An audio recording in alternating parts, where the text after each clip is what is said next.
Hey there, fellow Planeswalkers, it's Steve for CollectorMania, and today on Alternate Tuesdays we're going to take a look at Whisper Blood Liturgist Brawl.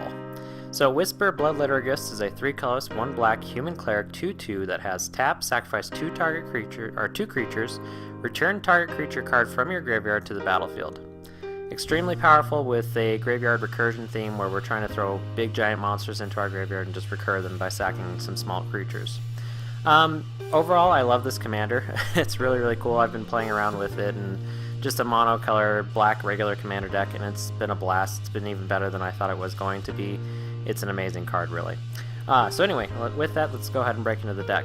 Up first, we've got Liliana Death's Majesty. So this is a perfect planeswalker for what we're trying to do. Really, the main thing here is the -3 return target creature card from your graveyard to the battlefield. That creature is a black zombie in addition to its other color types. So just a great recursion effect on its own, can instantly happen as soon as you cast the card. Also, the +1, create a 2/2 black zombie creature token. Put the top 2 cards of your library into your graveyard. That's perfect for fueling our graveyard, just putting some of those big creatures into the graveyard to recur with either Whisper or Liliana. Amazing card overall. I don't anticipate getting to the -7 very often, but destroy all non-zombie creatures can be useful. But like I said, ultimates on planeswalkers very rarely achieved. So first up are our creatures. We've got Gifted Aetherborn. So early game, just a good blocker, 2/3 Death Touch, Lifelink, gain us a little bit of life, and basically ward off quite a few attackers. But late game, it's just a good sack target for Whisper to get something bigger out from the graveyard. We've got Glint Sleeve Siphoner. So this is essentially the Phyrexian Arena for Brawl. That's the way I look at it. It's really slow, you know, you've got to attack with it, but overall I actually really like this card. I mean, the 2/1 Menace actually comes into play quite a bit. You can actually deal quite a bit of damage to your opponents while they try and muster some blockers to block this thing, and you can go around the table a little bit. All you're really looking to get is that energy so you can draw the card, lose 1 life. I mean, that's really all you want to do. There are other ways to get energy in this deck, so this isn't the only one, so we can synergize a little bit on energy. And in your own build, you can actually kind of capitalize on energy a little bit. There's quite a few good black cards that apply energy to something like this. Then we've got Bantu the Glorified, so 2 colors and a black, 4/6. Menace Indestructible, just a ridiculous creature. This is actually, I had a hard choice between the two of these as far as commander. I really like playing Bantu as a commander, especially 1v1 scenarios, but overall Whisper just ended up working out a lot better. Really what we're looking for with this guy is just another good sack outlet. So say we play one of our really big creatures and we get the ETB effect and we can't swing through or anything like that, we can now sacrifice it with Whisper, then we can, or sacrifice it with Bantu, then get it back with Whisper, getting that ETB effect to trigger again. It sounds amazing. The Scry one actually comes up quite a bit too. And, you know, since we're sacking so much creatures, we're going to be able to attack with this guy quite a bit.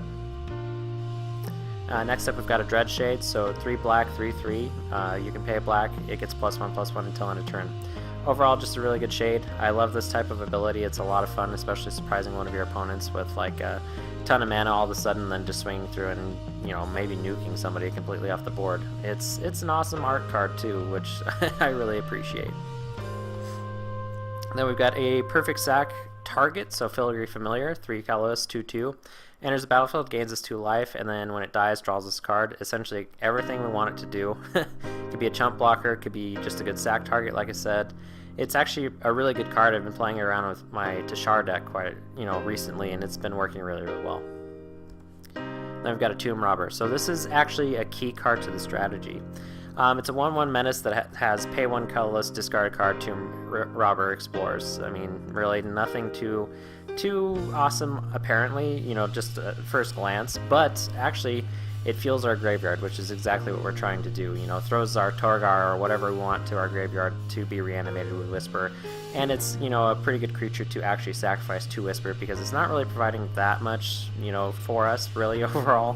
Yeah, Explore is good, but not the most amazing thing we could be doing.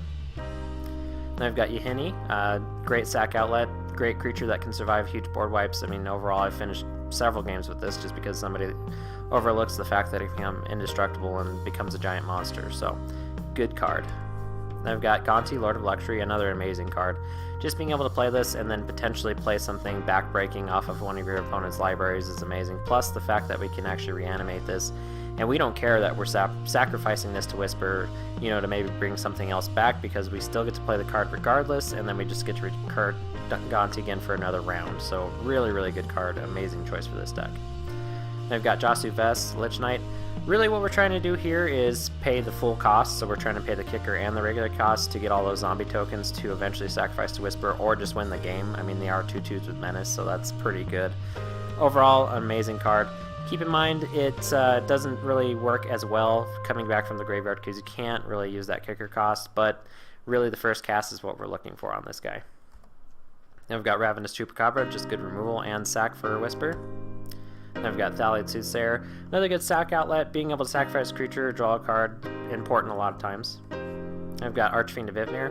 So we are running a few cycling / discard effects, so I thought this was a pretty good addition. You know, sometimes we can catch our opponents off guard by just, you know, maybe cycling or discarding 1 or 2 cards, giving all the creatures -2/-2. That's actually a pretty big swing in power. So I mean, think about like Elish Norn, same kind of thing. We don't get the, you know, the buff, the +2, but we do get the -2, which is still pretty important. Plus it's a 5/4 flyer, so can't go wrong there. And we've got a Champion of Dusk. So we aren't running that many vampires. I think there's a total of 3 or 4. But really, this guy actually just coming in, being a 4/4 and drawing us 1 card, losing 1 life, and yeah, that's enough for me, really. It sounds odd, but it's true. Most of the time, you're gonna get 2 cards off this guy, though, so he's actually pretty good. Now we've got Demon of Dark Schemes. So this is one of the other energy production engines that I was talking about earlier with the Glint Sleeve Siphoner. So 3 colors, 3 black, 5/5 flying demon that basically says all creatures get, or all of your opponent's creatures get -2/-2 until end of turn. Whenever another creature dies, you get an energy. You can pay 3, pay 4 energy, or pay 3 mana, pay 4 energy, put target creature card from a graveyard onto the battlefield under your control tap. So good for just getting ETB effects, also just sack targets for Whisper. Overall, just an amazing demon. You know, board wipes on creatures are always good. Then we've got Noxious Gearhulk, an amazing target, of course. Being able to destroy something and gain life and get a 5/4 menace, just ridiculous. Then we've got Tetzimoc Primal Death. I've actually had quite an extensive gameplay, or, you know, practice play with this guy. It's pretty good, you know, being able to target something with this ability, target it, you know, and then play this guy and then just nuke all those creatures off the board. It actually works out really well. Keeping in mind once again that this does not really synergize that much with Whisper. I'm mainly just using it as a 6/6 death touch that destroys a bunch of creatures when it comes into play. It's just an interesting line of play, in my opinion. We've got Herald of Anguish, so 5 colors, 2 black, 5/5 flying demon with an improvise, which won't really come into play for us. At the beginning of your end step, each opponent discards a card, which can be backbreaking, especially towards the late game where people may be running out of cards and whatnot. And then you've got an activated ability of pay a colorless and a black, sacrifice a creature, target creature gets -2/-2 until end of turn.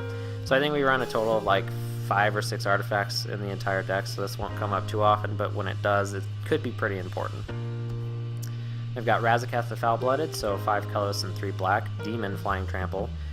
Pay 2 life, sacrifice another creature, search your library for a card and put that card into your hand, then shuffle your library. This is one of the big threats I'm talking about here. An 8/8 flying trampler is really, really strong, especially in a format like this. You know, a few swings with this and somebody's probably dead. You know, there are a few creatures we can sacrifice and find other creatures, but this is pretty much the top end of our deck, so there's not too much we're going to be searching for, you know, if we've got this guy reanimated, so we'll see what happens there. And then lastly, we've got Torgar Famine Incarnate. So I've actually found that this guy is great for resetting our own life total. I very rarely use it on my opponents for the most part, just because, you know, in this format, starting life total isn't that, you know, it's a little bit higher than this, but not by much. We really, once again, want to use it on ourselves just to save ourselves from death most of the time, but really 7/6 giant creature is also important. I've got Key to the City, so discarding a card, you know, it's one of the things we want to do. Giving one of our creatures unblockable, one of our bigger creatures, is really, really important. And then, you know, when it untaps, we can pay 2 and draw a card. Not bad synergy there. I've got Perpetual Timepiece. Great reshuffle effect. Sometimes we just need something like that, especially with the way we're going to be churning our graveyard sometimes, so really important. Then we've got Bantu's Monument, making all of our black creatures cost 1 colorless less, and then gaining us a little bit of life and losing our opponents a little bit of life. Then I've got Cultivator's Caravan. I love this card for the fact that it can tap for mana, but can also become a creature, and it's a pretty sizable creature. A 5/5 is not bad. especially since we can crew this with most of our smaller guys anyway. So pretty cool card. I've got a Gilded Lotus, just more mana ramp. Then the Immortal Sun. So this is one of those cards that I think everybody should really start picking up, especially for Commander or Brawl or any format that really, you know, is a little bit slower. This card is ridiculous. I've been playing it once again in my Tashar deck recently, and it's just blown me away. Every time it's on the board, I just feel like I'm in control of the game, just with everything this thing does. I mean, it turns all of our creatures, you know, +1/+1 power bigger, so Whisper becomes a 3/3. Spells cost 1 colorless less. At the beginning of your draw step, you draw an additional card. Players can't activate Planeswalkers or Planeswalker loyalty abilities. So yeah, it's a non-bow with Liliana, but overall we don't really care about that too much, because if we have this in play, we're doing something right. They've got Argyl's Bloodfast, the only enchantment in the entire deck. It's just a good card draw, essentially.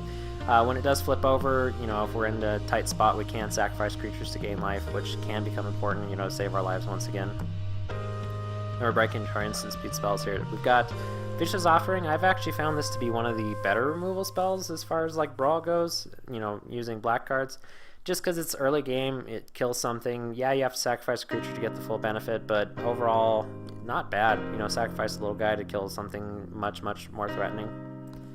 I've got a Dark Bargain, so this is once again doing exactly what we want it to do. It's drawing us cards, and then it's also putting a card in our graveyard, which, you know, once again with Whisper, early game, this can be really, really important.